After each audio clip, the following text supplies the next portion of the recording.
स्तुति है शिव महिमा के रूप से जो पुष्पदत्त जी ने रचित करी है, उसका हम सब लोगों ने सामूहिक रूप से दादाजी महाराज को अर्पण किया। दादाजी महाराज इसलिए दादाजी महाराज को अर्पण करते हैं कि इसका जो भी पुण्य है, जो भी इसका प्रतिफल है या जो भी इसकी पुण्य है, जो इसकी सत्कर्म में, वो भगवान दादाजी आपके अर्पण है। दादाजी महाराज को हम लोग सब शिव रूप में मानते हैं। छोटे दादाजी हरि बोले भगवान को अपन विष्णु रूप में मानते हैं। ऐसे शिव रूप दादाजी को हम सब लोगों ने शाम को भजन सत्संग के बाद महिमन और शुभकामना को दादाजी को अर्पित करते हैं। इसीलिए करते हैं कि उनकी कृपा और दृष्टि बनी रहे, किसी भी तरह से हमारे भगवान दादाजी महाराज प्रसन्न रहे। उनकी प्रसन्नता से ही हमारे सब जीवन की प्रसन्नता होगी। आनंद हो योग आनंद निष्ठ हो जाएगा। आनंद की जो प्राप्ति है वो गुरु कृपा से होती है। हमारे गुरु महाराज जी हमसे बोलते थे, बोले बेटा संपत्ति बहुतों को होती है, लेकिन संपत्ति का आनंद वो ले सकता है जिस पर गुरु कृपा होती है। संपत्ति का आनंद वही ले सकता है जिस पर गुरु कृपा होती है। तो ऐसे दयालु दादाजी महाराज जो हमारे गुरु महाराज हैं, और उनकी देखो किस तरह से करुणा और दया होती है, किस तरह से उनकी दया होती है, और किस तरह से दादाजी गाली बकना, डंडा मारना, उसी से सबका जन कल्याण करना। आज भी दादाजी के दरबार में, खंडवा में, इंदौर, दिल्ली, जहाँ भी दादाजी दरबार है, साईं खेड़ा में, जनाकपुर में, सब दूर जहाँ भी दादा दरबार है, दादाजी की कृपा जो है, अपने समर्थ गुरु हैं दादाजी, समर्थ गुरु।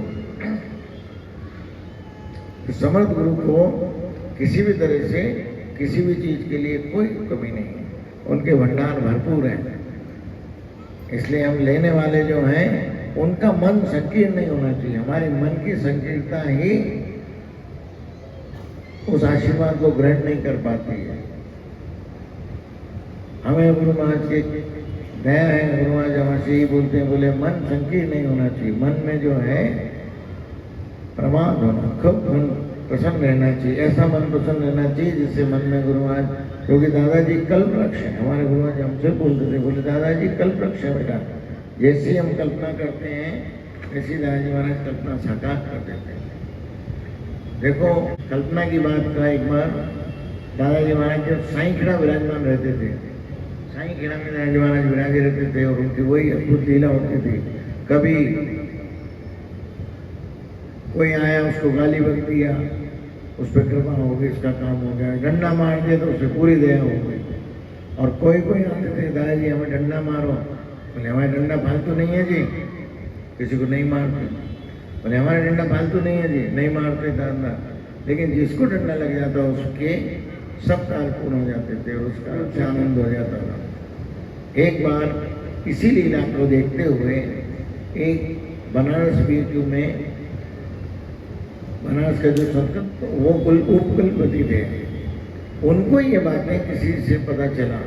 वो ट्रेवल कर रहे थे इलाहाबाद से, बनारस से बम्बई जा रहे थे। तो बम्बई जाए समय जो वो गाड़ी है, वो जो साईं खेड़ा इधर से निकलती है इटारसी की तरफ से, तो उनको कोई गाड़ी में बैठे लोग दादाजी के दर्शन के लिए जा रहे थे। उन लोगों ने दादाजी का सब चमत्कार और ये बताया। बताने के बाद उनका मन में यही हुआ कि मेरे को दर्शन करना चाहिए, क्योंकि वो कुलपति थे, उनको ज्ञान से प्राप्ति का ही मार्ग पता था। लेकिन ज्ञान से ऊपर भी जो प्राप्ति है और किस तरह से मनोरथ पूरा करते हैं, ये बात उनके समझ में नहीं आई कि भाई गाली बक के कार्य होना, डंडा मार के कार्य होना, ये बात पे बड़ी उनको विचित्र शंकाएं थी।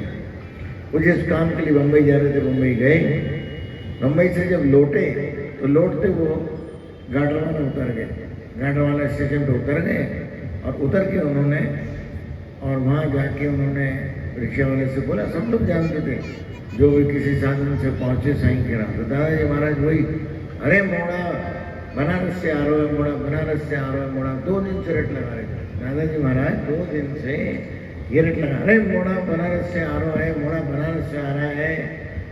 हमें परीक्षा देना पड़ेगी, हमें परीक्षा देना पड़ेगी, ऐसा दादाजी बोले।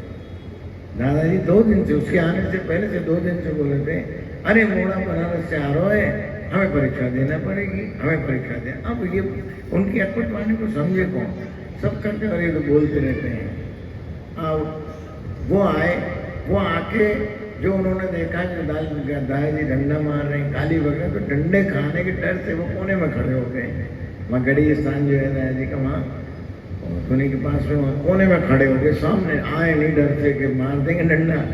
अब क्योंकि उनको तो ज्ञान का रास्ता पता था, लेकिन ज्ञान के अलावा भी किस तरह से जन कल्याण होता है, इस बात की उनको कोई आवाज ही नहीं था।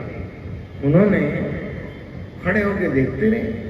देखने के बाद देखा कि सब उनकी गाली और डंडे सब काम हो रहा है। दूर से ही हाथ जोड़े, हाथ जोड़कर वहाँ धर्मशाला थी, उसमें रुक गए। रुकने के बाद और भी जो उनको लोग मिले, उन सब लोगों से जब 2-3 बार उनका मिलन हुआ, सबने अपना अपनी गाथा बताई कि भाई हम आए थे, हमारा बच्चा बीमार था, दादाजी महाराज ने डंडा मारा, ठीक हो गया। किसी ने अपनी कोर्ट कचहरी का बताया कि हम कोर्ट कचहरी थी, हमने दादाजी महाराज का अर्जी करी और दादाजी महाराज ने गाली बकी और जज ने हमारी बात सुन के हमारे पर फैसला होगा। आज सबने अपना अपना बताया। 2-4 जनों ने, तो उनका विश्वास और प्रबल हुआ कि भाई बराबर ये गाली बकने डंडे मारने से काम होता है ये। अब ये बात होने के बाद दादाजी के फिर दूसरे दिन सामने खड़े हुए। जब वहाँ खड़े थे, दादाजी अरे मुड़ा इधर आ, अब बुला के हाथ पकड़ लिया। हाथ पकड़ के उसके हाथ पकड़ लिए, ऐसे हाथ पकड़ लिए, ऐसे हाथ पकड़ के, अरे मुड़ा बनारस से आए हो है, अच्छा विद्वान है।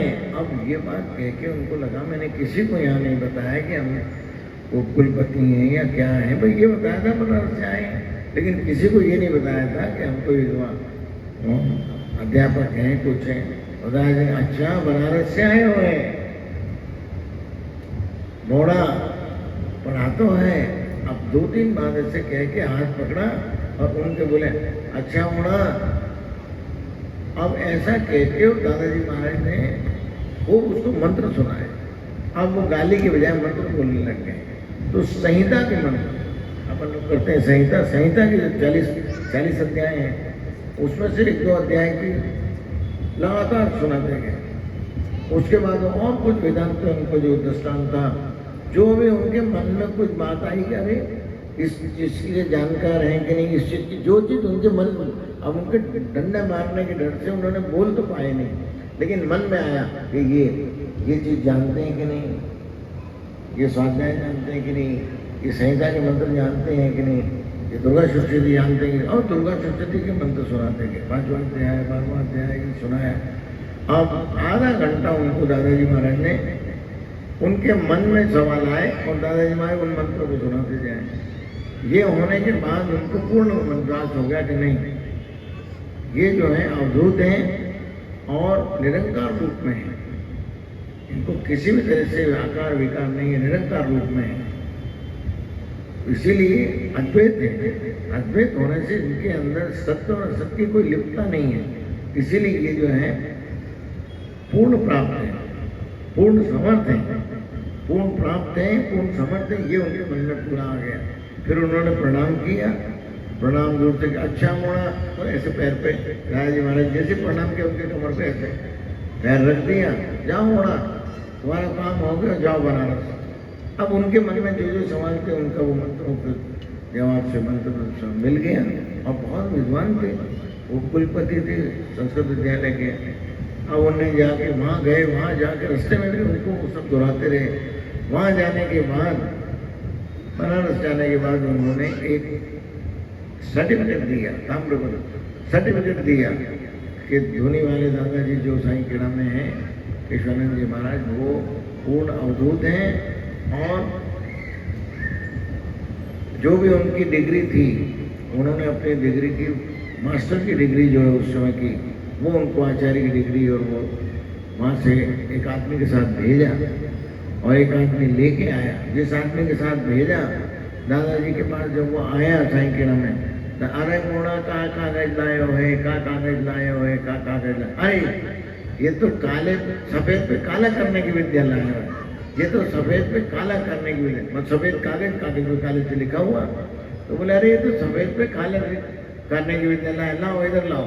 उसके हाथ में से छीना और धुनी में डाल दिया, धुनी में जल्दी धुनी में डाल दिया, कागज जल गया। दादाजी ने बोले बेटा, तो बोला दादाजी मैं तो ये उन्होंने भेजा था, कुलपति आए थे यहाँ, उन्होंने जो अनुभव किया उसके हिसाब से उन्होंने आपको डिग्री पे कर। अरे हाँ यार डिग्री पे तो हमने ऐसे कह के वो डिग्री हवन में डाल दी। बोले हमें कोई मॉडल डिग्री हमें कुछ भी नहीं डिग्री चाहिए, हम तो डिग्री की डिग्री दाता है। अब उसको ये मतलब कहने का मतलब है कि जो समर्थ है उसके लिए कोई लिप्तता नहीं है।